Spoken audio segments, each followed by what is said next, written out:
നമസ്കാരം സുഹൃത്തുക്കളെ.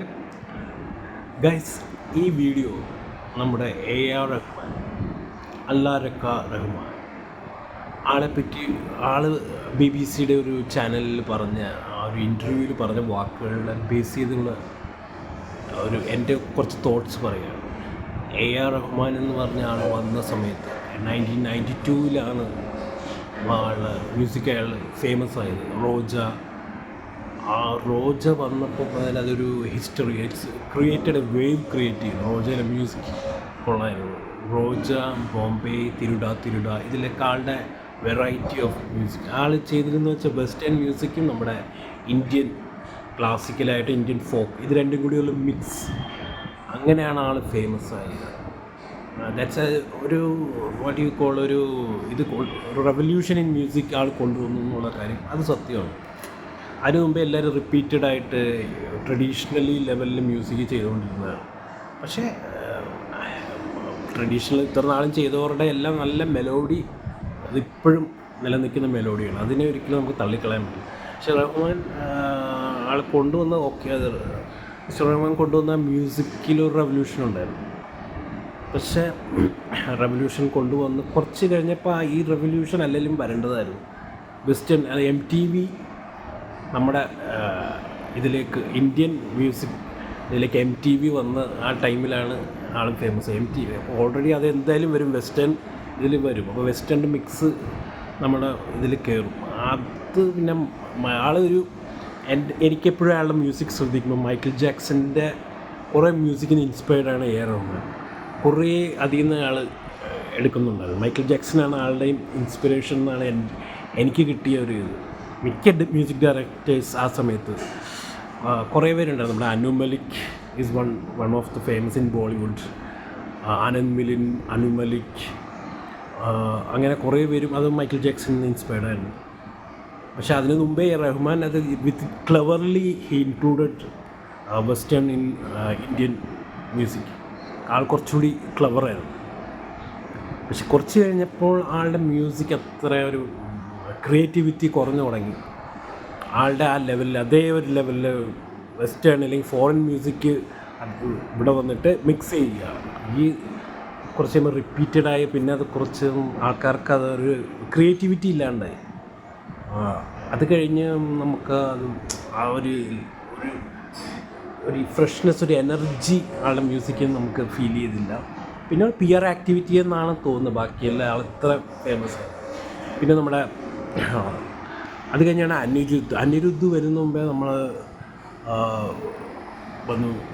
നമ്മുടെ ഇളയരാജയുടെ മകൻ കാർത്തിക് രാജ എന്ന് പറഞ്ഞ ആളുടെ ഒരു മ്യൂസിക് ഇത് വരുന്നു. ആളുടെ മ്യൂസിക് കൊള്ളായിരുന്നു. പിന്നെ Yuvan Shankar രാജയുടെ music was good. ആളൊരു ചെറിയൊരു റെവല്യൂഷൻ പോലെ കാതൽ കൊണ്ടേൻ വന്നപ്പോൾ അത് എനിക്ക് കേട്ടപ്പോൾ ഭയങ്കര ഇതായിരുന്നു. അതിലെ music was great. He is also like same AR റഹ്മാൻ്റെ ഒരു അതായത് വെസ്റ്റേൺ മിക്സ് ചെയ്യുക നമ്മുടെ ഇന്ത്യൻ മ്യൂസിക്കിൽ ഫോക്ക്. അതാണ് ഇവർ ചെയ്യുന്നത്. അല്ലാണ്ട് റഹ്മാനായിട്ട് പ്രത്യേകത കൊണ്ടുവന്നതല്ല. ഇവരും അത് ചെയ്തു. പക്ഷേ കുറച്ചുകൂടി പെർഫെക്റ്റായി എനിക്ക് തോന്നിയത് യുവൻ ശങ്കർ രാജയുടെ മ്യൂസിക്കുകളാണ്. തമിഴ് ഫോക്ക് നല്ല രീതിയിൽ അപ്പോൾ അവരുടെ കൾച്ചറിലെ ഇത് തമിഴ് ഫോക്ക് മ്യൂസിക് ഈ യൂസ് ടു ക്രിയേറ്റ്. സോ അത്രയ്ക്ക് നല്ലതായിട്ട് തമിഴ് ഫോക്സ് മ്യൂസിക് ആണ് യൂസ് ചെയ്ത്. Tamil folk music with western was great ചെയ്തിരുന്നത് നമ്മുടെ യുവൻ ശങ്കർ രാജ. പിന്നെയാണ് അനിരുദ്ധ് വന്നത്. അനിരുദ്ധിൻ്റെ ഇൻ്റർവ്യൂവിൽ കണ്ടിട്ടുണ്ട് he was inspired by AR Rahman. പക്ഷെ അനിരുദ്ധും ഫോളോ ചെയ്ത് തമിഴ് ഫോക്ക് മ്യൂസിക്കിന് കൂടുതൽ ഇമ്പോർട്ടൻസ് കൊടുത്തു വിത്ത് വെസ്റ്റേൺ. അനിരുദ്ധിനെ തോൽപ്പിക്കാൻ വെസ്റ്റേൺ കുറച്ച് പാടായില്ല. ആൾ വെസ്റ്റേൺ മ്യൂസിക് നല്ല, എനിക്ക് തോന്നുന്ന ആൾ പഠിച്ചിട്ടുണ്ടാവും. പിന്നെ എല്ലാവരും കോപ്പി എന്ന് പറഞ്ഞാൽ എനിക്കത്ര പറയാം. ആൾ കുറച്ച് ക്രിയേറ്റിവിറ്റി ഉണ്ടായിരിക്കും. എല്ലാവരും വെസ്റ്റേൺ എടുക്കുന്നു. അനിരുദ്ധിന് നല്ല creativity with folk music of Tamil. അങ്ങനെ അവരാണ് ശരിക്കും ഇപ്പോൾ ഇപ്പോഴത്തെ ട്രെൻഡിൽ ഉള്ളത്. ഇപ്പോൾ ട്രെൻഡിൽ കുറേ ലേറ്റസ്റ്റ് കുറേ പേരുണ്ട്. AR റഹ്മാൻ ആ ഒരു ഇത് ഓൾറെഡി ആരെങ്കിലും കൊണ്ടുവന്നത് കൊണ്ടാണ് ഫേമസ് ആയത്. പക്ഷെ ഇപ്പോൾ ആളുടെ സ്റ്റേറ്റ്മെൻറ്റ് അങ്ങനെ പറയുന്നത് ഇറ്റ്സ് നോട്ട് ഒരു വാലിഡ് അല്ല. കമ്മ്യൂണലിസം 8 years ആയിട്ട് പവറിൽ കുറേ എന്താ പറയുന്നത് മനസ്സിലാക്കുക. ഇപ്പോഴത്തെ പവറിൽ കുറേ ക്രിയേറ്റീവ് അല്ലാത്ത പീപ്പിൾ, അത് ഏത് ഫീൽഡാണ് ആൾ പറയുന്നില്ല, ഏത് പവറിലിരിക്കുന്നു, മ്യൂസിക് ഫീൽഡിലാണോ മൂവി ഫീൽഡിലാണോ അതോ ഗവൺമെൻറ്റിനാണോ ആരെയാണോ ഉദ്ദേശിച്ചതെന്ന് അറിയില്ല. അതല്ല കാരണം, ഓൾറെഡി വരേണ്ടതായിരുന്നു വെസ്റ്റേൺ നമ്മുടെ ഇതിലേക്ക്. ഇപ്പോൾ ഹിന്ദി ഇതിലായാലും പുതിയ കുറേ ആൾക്കാർ വന്നു. Shankar Ehsaan Loy was also great. Their music is super. Shankar Ehsaan Loy വെസ്റ്റേണിലും അവർ വെരി ഗ്രേറ്റ് ആയിരുന്നു. പിന്നെ അതേപോലെ ഒരു ബോളിവുഡ് മ്യൂസിക് സച്ചിൻ ജിഗർ, അങ്ങനെ കുറേ പേര് വന്ന് ഇതായി. അങ്ങനെ വന്ന് അവർക്കപ്പോൾ ഇതായി. അതുകൊണ്ട് എ ആർ റഹ്മാൻ്റെ മ്യൂസിക് വേറെ രീതിയിൽ കമ്മ്യൂണലാണ്. റിലീജിയൻ കാരണം ആളെ മ്യൂസിക്കിൽ നിന്ന് പുറത്താക്കി. I don't believe or I don't agree with that. It's my opinion. Same ഇത് എന്തായാലും വരേണ്ടതാണ്. ഇപ്പോൾ എന്ന് വെച്ചാൽ വേൾഡ് വൈഡ് എല്ലാവരും മ്യൂസിക് അങ്ങോട്ടും ഇങ്ങോട്ടും കേൾക്കാൻ തുടങ്ങും. പല വേൾഡിലുള്ള പല റീജിയനിലെ മ്യൂസിക്സ് ആൾക്കാരെല്ലാം കേട്ടു തുടങ്ങി. അപ്പോൾ അത്ര അറിവ് മ്യൂസിക്കിനെ പറ്റി ആൾക്കാർക്ക് അറിവ് ഇപ്പം ജെൻസി ആയാലും മില്ലേനിയൽസ് ആയാലും എല്ലാവരും ഭയങ്കരമായിട്ട് മ്യൂസിക്കിനെ പറ്റി കേട്ട് എല്ലാം വേൾഡ് മ്യൂസിക് കേട്ട്. അപ്പോഴത്തേക്ക് they started to picking their favourite new gen music directors വന്ന് അവരാണിപ്പം. ഇപ്പോൾ തമിഴിലെ അനിരുദ്ധാണ് ഇപ്പോൾ മെയിൻലി. തമൻ്റെ മ്യൂസിക് ഫുൾ ബീറ്റ്സൊക്കെ ഭയങ്കരമാണ്. അങ്ങനെ തെലുങ്കിൽ. അപ്പം ഇപ്പം അങ്ങനെ കുറേ പേര് വന്നിട്ടുണ്ട്. അപ്പം മിഥുൻ്റെ മ്യൂസിക് നല്ല, ഹിന്ദിയിൽ ബോളിവുഡിൽ Mithun is melody great. Aashiqui 2 അങ്ങനെ ഇതൊക്കെ അത് അവർ വന്ന് they are quite great in there field. അപ്പോൾ അത് കാരണമാണ് ഇപ്പം തമിഴിൽ നിന്ന് ചാൻസ് കുറയുന്നത്. തമിഴിൽ നിന്ന് വരുന്നവർക്ക്, സൗത്തിൽ നിന്ന് ബോളിവുഡിലേക്ക് വരുന്നവർക്ക് ചാൻസ് കുറയാൻ കാരണം. അങ്ങനെ മിസ്റ്റർ എ ആർ റഹ്മാൻ ഇത് കുറഞ്ഞത് അങ്ങനെയാണ് എൻ്റെ തോന്നുന്നത്. ചാൻസ് കുറഞ്ഞത്, അങ്ങനെ വേറെ ഇതൊന്നും പറയാൻ പറ്റില്ല. അവിടെ തന്നെ എത്ര Himesh Reshmi is a Muslim and he was a very famous. Himesh രേഷ്മിയെ ഉണ്ടായിരുന്നപ്പോഴാണ് എ ആർ റഹ്മാനൊന്നും ചാൻസ് അവിടെ. എ ആർ റഹ്മാൻ അവിടെ ചാൻസ് വരേണ്ടടുത്ത് Himesh Reshmi is a Muslim. So we cannot say that. അത്ര ഫേമസ് ആകാൻ പറ്റില്ല ബോളിവുഡിൽ എ ആർ റഹ്മാൻ. അയാളൊരു ഇപ്പം കുറഞ്ഞതേ ഉള്ളൂ. അത്രയ്ക്കും ഫേമസ് ആയിരുന്നു ഹിമേഷ് രേഷ്മിയുടെ മ്യൂസിക്. വെരി ക്ലബ്ബുകളിലെ ആളുടെ മ്യൂസിക് ഇപ്പോഴും ക്ലബ്ബുകളിലൊക്കെ മ്യൂസിക്കാണ് പ്ലേ ചെയ്യുന്ന ആൾക്കാർക്ക് ഇഷ്ടം. സോ ദ റീസൺ അതാകാനുള്ള കാര്യം. It's A trend. ആ ട്രെൻഡ് അനുസരിച്ച് ആരെ അപ്ഡേറ്റ് ചെയ്ത് പോകുന്നു. ഓൾറെഡി ഇപ്പോൾ world music is very inter connected. നമ്മുടെ ഇന്ത്യൻ മ്യൂസിക്കായാലും അമേരിക്കൻ ആയാലും യൂറോപ്പ്, ആഫ്രിക്കൻ മ്യൂസിക് ഇപ്പോൾ ഒരിടയ്ക്ക് ട്രെൻഡായിരുന്നു. ഒരു 2 years ബാക്ക് ഭയങ്കര ട്രെൻഡിങ് ആയിരുന്നു ആഫ്രോ മ്യൂസിക്. അത് ഓൾറെഡി അന്ന് ആർക്കും അത്ര ഒരു ആക്സസ് ഇല്ല. ഇവരൊക്കെ മ്യൂസിക് ഡയറക്ടേഴ്സ് ഫുൾ ആക്സസ് ഉള്ളവർ. അവർ because already they have families in music field, they have money. A R Rahman's father was a very big music director. He had so many instruments, same like Anirudh also. So nowadays we have internet connection, so we have access to every music, so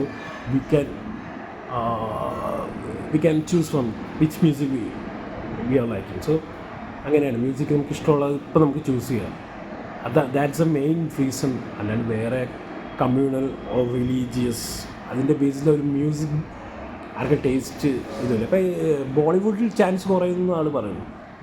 what about Tamil industry? തമിഴിൽ തന്നെ chance കുറഞ്ഞു. പിന്നെ ഇപ്പോൾ ഞാൻ I am from Kerala. ഇവിടെ വന്നിട്ട് A R റഹ്മാൻ്റെ പീക്കിലായാലും ഇവിടെ റഹ്മാൻ ഇവിടെ മ്യൂസിക് ചെയ്ത് തുടങ്ങി. Ilaiyaraaja was famous here. His music he was also very found of his music in Malayalam movies. Ilaiyaraaja still എല്ലാവരുടെയും ഫേവറേറ്റാണ്. ഇപ്പോൾ തന്നെ ലേറ്റസ്റ്റ് എല്ലാ ഇളയരാജയുടെ മ്യൂസിക് വെച്ച് ചെയ്യുമ്പോഴത്തേക്ക് കേരളത്തിൽ പടങ്ങളെല്ലാം ഹിറ്റാവും. അതിൻ്റെ ഒരു ചെറിയൊരു ഇത് മതി, still hit. So we cannot say like that. He has been music down from whole India എന്ന് തന്നെ പറയാം. Not in Bollywood, not only in Bollywood.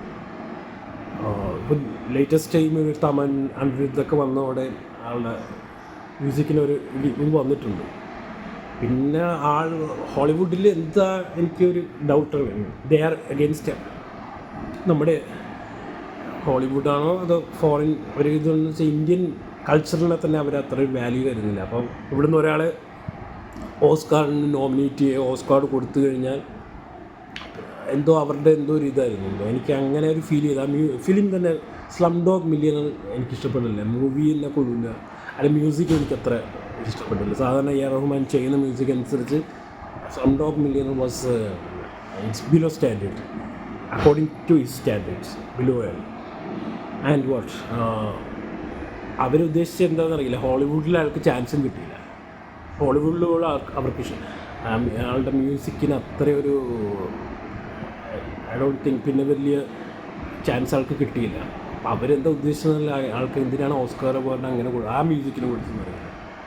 Just previous ആൾ ചെയ്ത ക്രിയേഷന് വേണ്ടിയാണ് ഈ ഫിലിമിലൊക്കെ കൊടുത്തിട്ടുണ്ടെന്നാണ് പലരും അന്ന് ആ ടൈമിൽ പറയുന്നത്. അതിനെന്ത് അവർക്കെന്ത് കാര്യം വന്നിട്ട് ഹോളിവുഡിൽ പോലും അവർക്ക് ആളെ വേണ്ടായിരുന്നു. പിന്നെ ആൾക്ക് ഇവിടെ തന്നെയാണ് വരേണ്ടത്. അപ്പം ആക്ച്വലി ഈ should maintain with this Indian music ഉള്ളത്. അത് ജസ്റ്റ് ഓവർ കമ്മ്യൂണലാണ്, റിലീജിയനെ ബേസ് ചെയ്താണ് അയാൾ ബ്ലെയിം ചെയ്യുന്നത്. It's not fair actually. അതല്ലെങ്കിൽ ചേഞ്ച് ഈസ് ഇന്നെവിറ്റബിൾ. ചിലർ മാത്രം ലെജൻഡായിട്ട് ഇപ്പോഴും തുടരും. മിസ്റ്റർ ഇളയരാജയുടെ മ്യൂസിക്, അതുപോലെ ഹിന്ദിയിലും ഉണ്ട് കുറേ music directors, they are still relevant. Actually Anand Rai, someone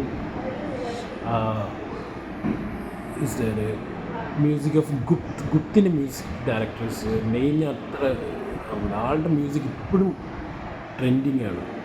ഈസിൻ്റെ Bollywood ആ ടൈമിൽ തന്നെ എത്ര ടെക്നോ മ്യൂസിക് വെച്ച ആൾ കളിച്ചത് അൺബിലീവബിൾ. സെയിം റഹ്മാൻ്റെ അതേ ഒരു ഇത് തന്നെയാണ്. റഹ്മാൻ ടെക്നോയിലായിരുന്നു കളിച്ചത്, ടെക്നോ മ്യൂസിക്കിൽ ചെയ്തത് അതേപോലെ തന്നെയായിരുന്നു ആളും ചെയ്തിരുന്നത്. ആളുടെ മ്യൂസിക് ഇപ്പോഴും അത് കേൾക്കുമ്പോൾ തന്നെ നമുക്ക് I just love today also that music. I love it. Okay, ഈ വീഡിയോ ഇപ്പോഴൊരു ട്രെൻഡിങ് ആണ്. ഇപ്പോൾ ഇതിനെ പറ്റിയുള്ള ഒരു ഇതാണ് പറഞ്ഞത്. ഇനിയും പുതിയ പുതിയ മ്യൂസിക് ഡയറക്ടേഴ്സ് വന്നുകൊണ്ടിരിക്കുകയാണ്.